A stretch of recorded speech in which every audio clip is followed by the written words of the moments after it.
I converted this cheap Ryobi table saw into a mobile workstation. I extended the width up to 4 feet by adding this wood, and I can remove this fence along the whole width to rip larger cuts. It has dust collection sort of built into the table, and I can store a whole bunch of my tools that I don't use that often down underneath and bring them up and use this as a workbench when I need them. This was actually a really easy build using 2x4s and a little bit of plywood. And if you stick around, I'm going to show you how you can do this too. So if you've seen my miter saw build, the construction of this is sort of a plywood carcass. This was also designed to basically be my chest of drawers and tool storage. The miter saw doesn't take up much of a footprint inside of a cabinet like this. The table saw bench I'm going to make much more simply. It's going to be much more of just like a workbench without built-in drawers. So this is going to be a much simpler video. I suspect we can get this done in just one video. And I'm going to use 2x4s for the basic frame of it. Let's do some cuts.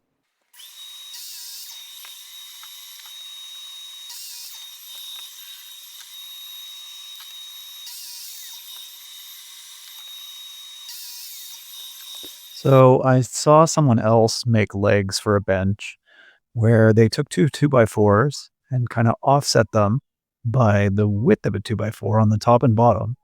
And then you can kind of have like a square frame on the top and on the bottom. So you have basically 4x4 legs.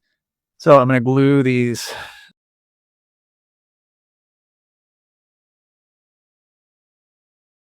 Just double check that, I've got the measurements right here. And then I'm going to use this countersink bit and we're going to stick in 2-inch screws. The height of these is, once I add the casters, counter height. So here's the general plan of attack. These are the legs that I just made. Each piece is 28 inches, but they're glued together so that they're roughly a 4x4. And I've got these 3.5-inch sort of offsets on either side. The reason for those offsets is because the 4-foot lengths that I'm going to be putting on the top and the bottom are going to be connected to sort of increase the strength of this build.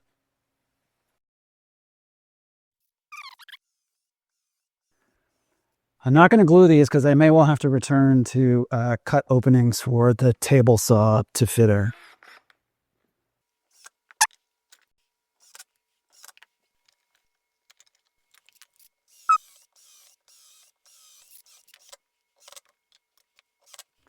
There we go. And now we can turn it over and do the other side. Okay, with the front and the back now made, the next step is to start putting some cross supports. If you're following my dimensions, which there's no reason to do that, then what I need is, I think, 4 17-inch pieces to go across the bottom. So let's make some cuts.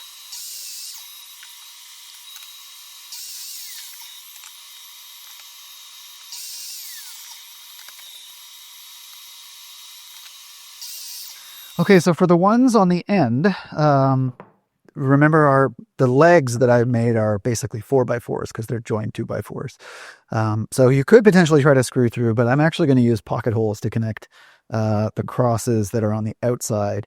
For the ones in the middle, I'm just going to screw through the way I've done some of the other joinery.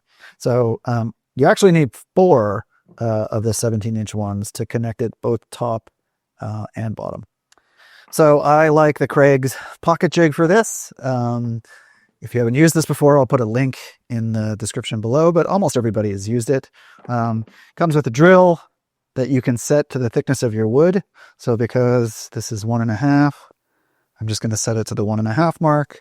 This little plunger then helps you figure out how to make your cuts, or rather how to do the drill.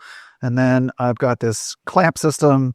It's a Craig clamp, but I don't think it necessarily has to be. And then the idea is you can set these stoppers to the thickness as well. Line this up on your piece of wood. So line this up on your piece of wood, and then you can go ahead and drill the pocket holes.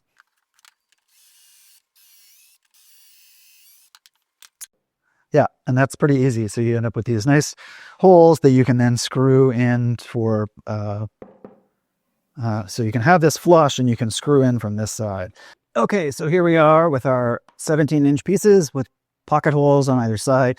So the first thing I'm going to do is clamp all of this together so I can make sure that it's square when I'm screwing this together.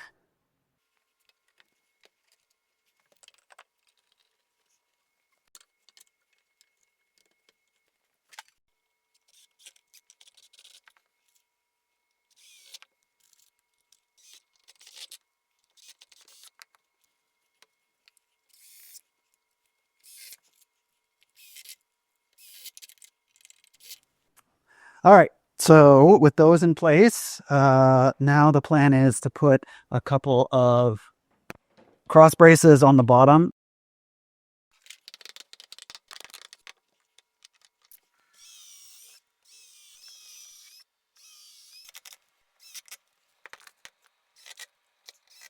I'm going to flip this over and get it mobile. All right, so these are the same casters that I use for my miter saw tool chest build, if you've seen that. Yeah, these seem more or less designed to go on the ends of these kind of 4x4 feet.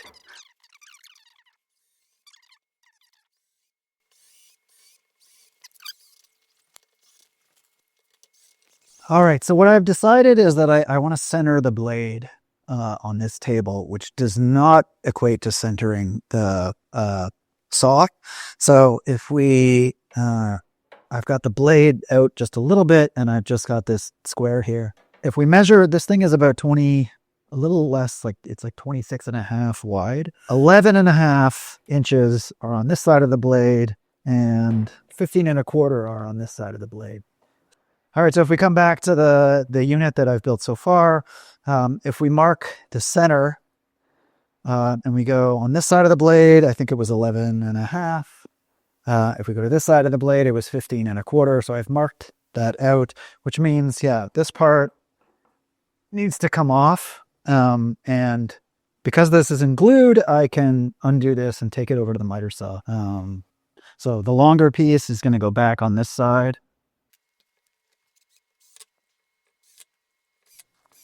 And the shorter piece back on this side. All right, and then I've got these pieces that are 20 inches that are going to go in between to hold all this together. And I marked this same distance on the back. That's what I'm lining up with over here. Check to make sure that these are square.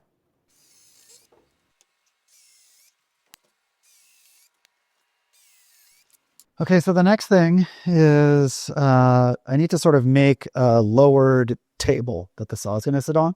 This is actually really easy. The table is just going to be the exact same size as whatever the opening you've made at the top is. So depending on your saw, you may have had to remove this back piece. I've only had to remove the front. So for this particular saw and this particular table dimensions, these pieces are 20 and these are 29.75. All of this depends on whatever saw you're using. It also depends on how big you're making your table. So I'm just going to join these with 2 screws, some glue, and some pocket holes, the way I've done everything else. I don't feel like you need to watch me do that, so let's skip ahead. The next thing is to, clad this in plywood or something to make it into a proper tabletop. I had this 3/4 inch plywoods, these scraps left over from the miter Workbench build. I'm just going to use this scrap up mainly because, like I said, I'm a big fan of using up scrap. This tabletop's not going to be visible. It's not going to be a work surface, so you don't have to worry about stuff potentially catching on anything. Okay, so now we need to attach the lowered table for the table saw to the rest of the workbench frame. So we're going to start on the front here. Because I have these 2x4s joined to basically make a nominal 4x4 on this side, it means I have room on the front to sort of attach this without changing the profile here. And you'll notice I put pocket holes in the top. So I'm going to start on the front here, and I've already measured over, but I'm obviously going to double and triple check these measurements. I use a clamp as an extra set of hands so that I can get all the measurements right before I drill any holes. Anyone who happens to be following along with these exact measurements, these are like 17 inches long. and they're going kind of down to the bottom of this so that they can be attached on the front. And there's the pocket holes on the top because the table's going to sit right here.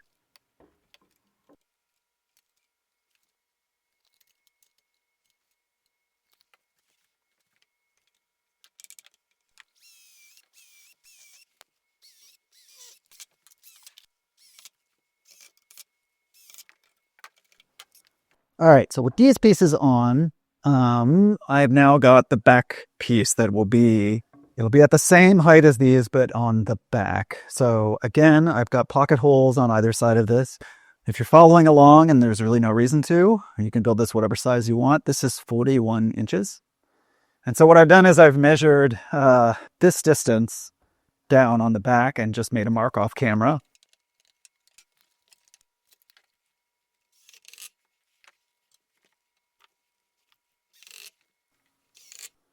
The way this is going to be fastened onto these is with pocket holes again. So pocket holes on the back of this, which are already in place, and then some pocket holes on this back rail that we just installed.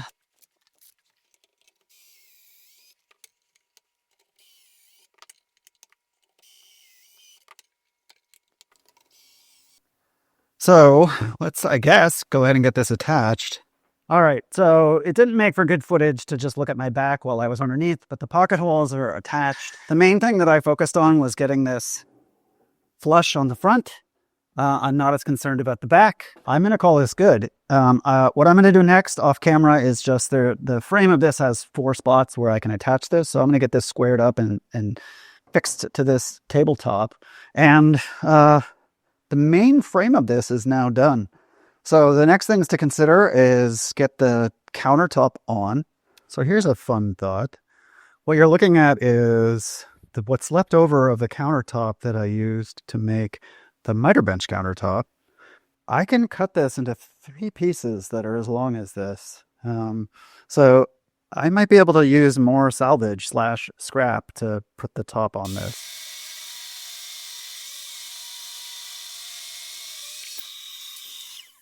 Here is 1 piece of countertop in, minus the funny cutout on that side. So I need 3 inches on this side.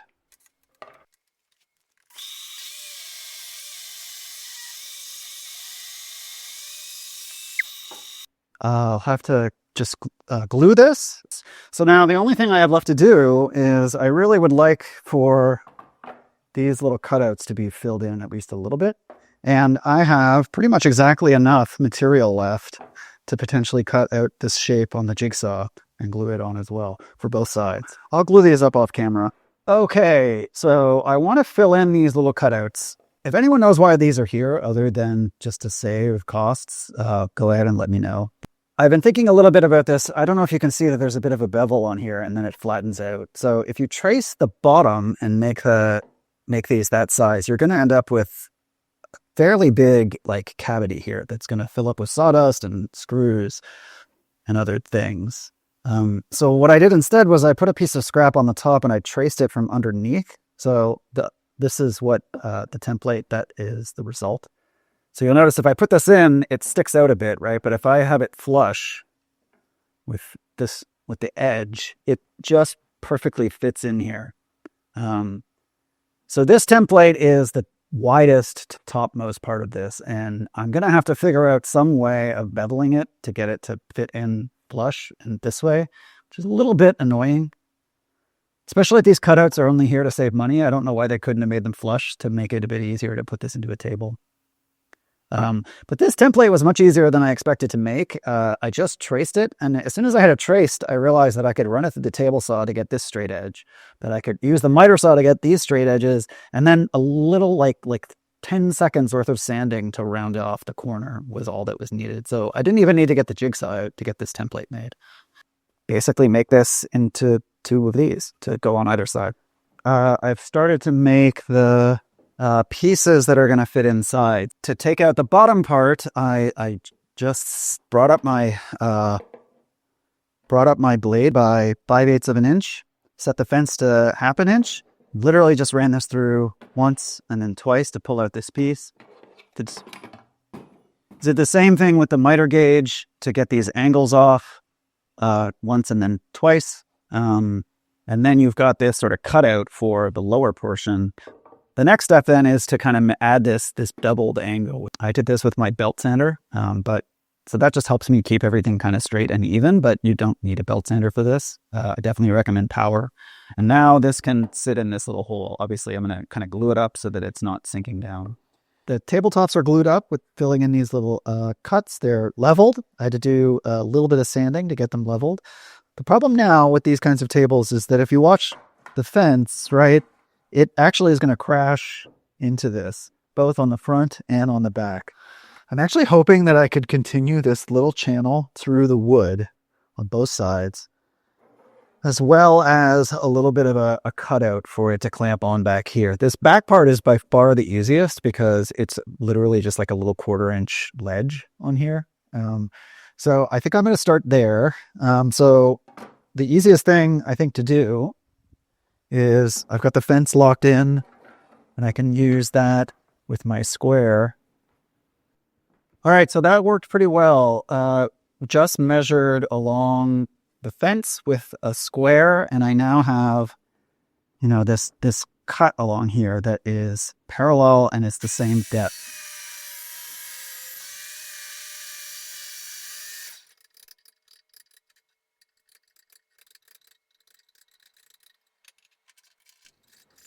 All right, so this isn't the best angle to film at, but now there's this ledge on both sides that continues with this ledge that's built into the table. So this can also hook into the table.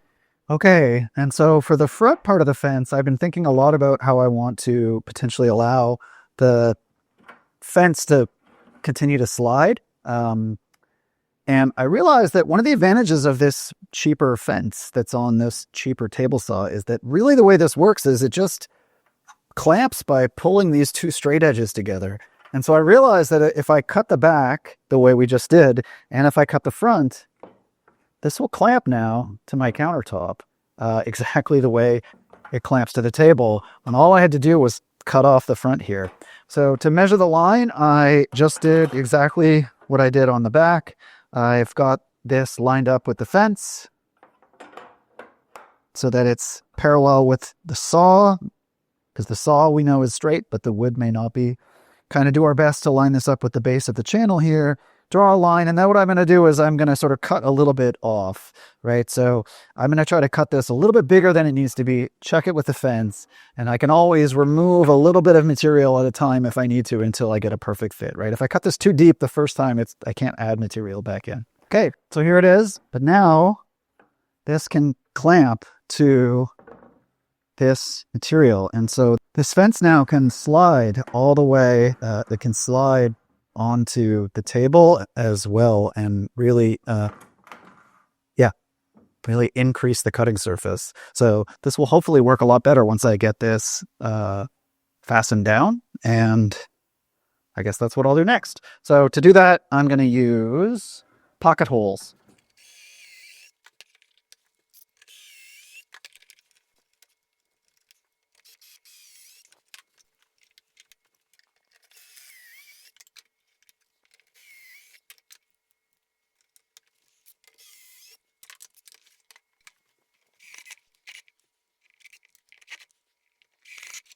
All right, so the table top is fixed down, and this fence can now slide all the way out to 24 inches. Now, if you're going to do this, this is DIY. We are not master woodworkers here. You are going to have to check when you're out in the wood area, if you're copying me, that this is straight before you make a cut, because you know this can be straightened on the wood, but this is not factory straight, right? So what I figured out I can do, it is possible to get straight cuts, right? So let's say we line this up with 15 inches, lock this down.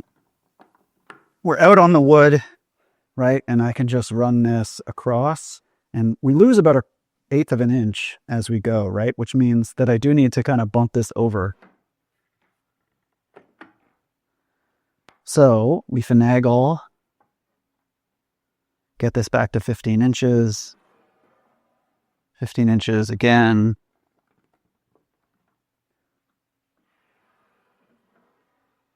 And now it's straight.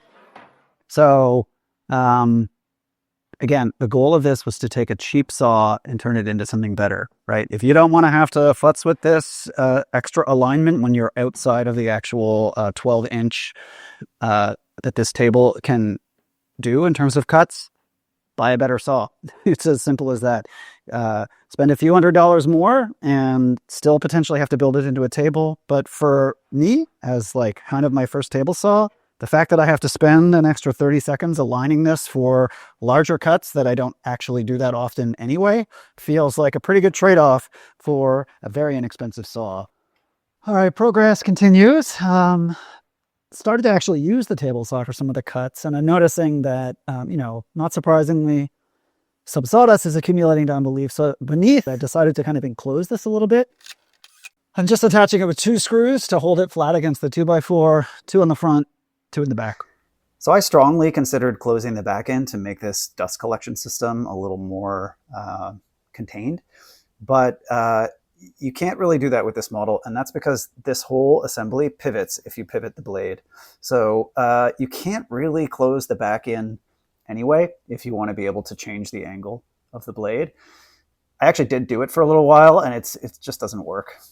I don't have any footage of it, but it's pretty simple. I just took a scrap of 1/4-inch plywood I had left over, notched out the corners, and put a platform over the bottom so I could store tools down here. These are sort of benchtop tools that I don't actually use that often, and they're down here because I can just bring them up and work on the surface whenever I need to. And then I also stuff a tote in there where I can store a few other things. All right, so that's that. I've been using this for a couple of years now. That footage that I've edited together was quite old, and not surprisingly, these side parts haven't held up as well as they could have.